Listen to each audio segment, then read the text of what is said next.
I played football with Saskatchewan Hilltops and then with the U of S Huskies. And when I was going to university, I was attracted to the roofing industry, and I've been in it ever since.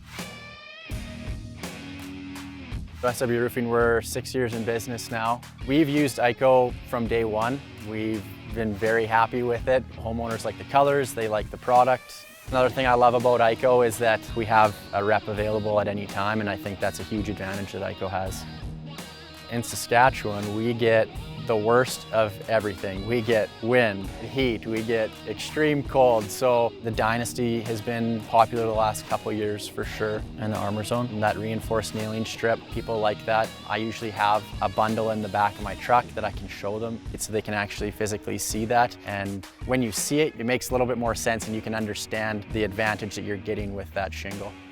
We work with RoofMart and IKO. We have support from both of them. That helps us on our day-to-day.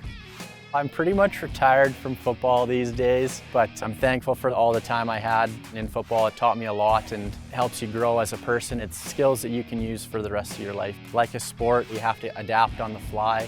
You have to plan it. If you're prepared for something, it's going to make your day-to-day easier. I think if we just continue to do what we've been doing, we'll get to where we want to be.